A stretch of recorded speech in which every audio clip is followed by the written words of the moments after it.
Robert F. Kennedy Jr. has just been confirmed as the new Secretary of Health and Human Services. That's right, the man best known for his, let's say, unique takes on science and medicine is now in charge of America's health policies. So in honor of this completely normal decision, let's take a look at RFK Jr.'s top 5 wildest health conspiracies. Number 5, Wi-Fi is giving kids leaky brain. I think the Wi-Fi radiation is a lot worse than people think it is, but I don't think. How so? Well, Wi-Fi radiation does all kinds of bad things, including causing cancer. Wi-Fi radiation causes cancer? From your cell phone. I mean, there's cell phone tumors. I'm representing hundreds of people who have cell phone tumors behind the ear. It's always on the ear that you favor with your cell phone. And we have the science. So if anybody lets us in front of a jury, it will be over. So what is the number? Because a lot of people use There's a lot of people with it. They're glioblastomas. That's the kind of cancers that they get. But cancer's not the worst thing. They also, it opens up.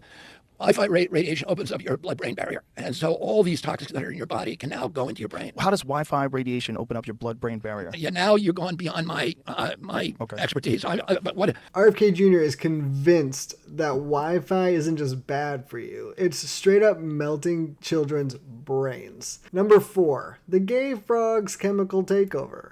Next up, RFK Jr. has some thoughts about what's in our water. No, not fluoride.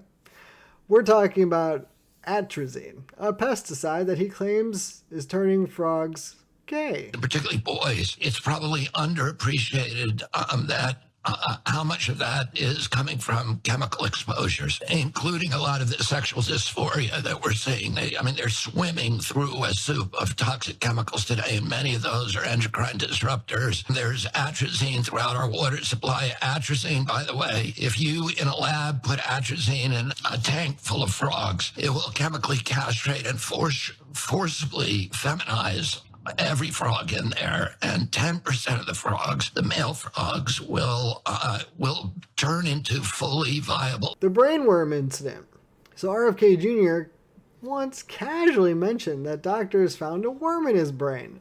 Not a metaphor, like an actual worm. After he claimed a doctor discovered a dead worm in his brain. According to the New York Times, Kennedy testified in a 2012 deposition that he experienced memory loss at the time, saying, "I have cognitive problems, clearly." Kennedy said one of the doctors said it could have been caused by a worm that got into my brain and ate a portion of it and then died. The COVID-19 ethnic weapon conspiracy.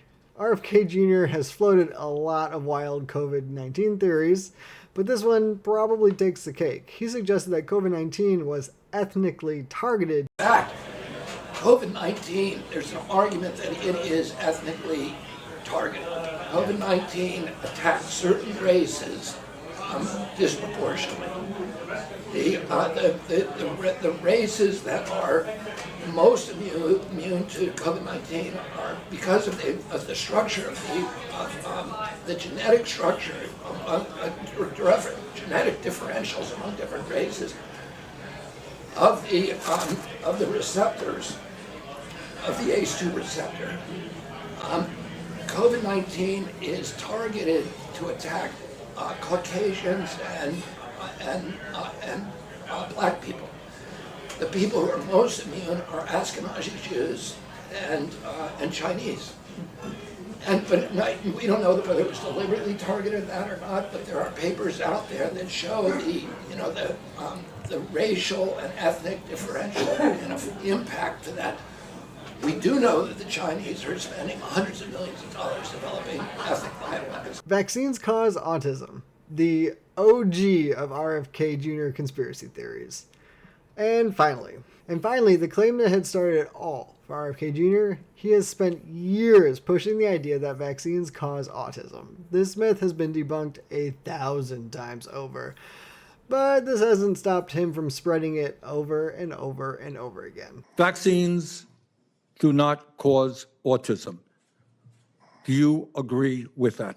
As I said, I'm not going to go into HHS with any preordained. I asked you a simple question, Bobby. The studies all over the world say it does not. What do you think? Senator, if you show me those studies, I will absolutely, as I promised to Chairman Cassidy, I will apologize. That is a very troubling response. So there you have it. 5 reasons why putting RFK Jr. in charge of health policy is like letting a flat earther run NASA. If you enjoyed this list, hit like, subscribe, and let me know in the comments. We'll chat soon.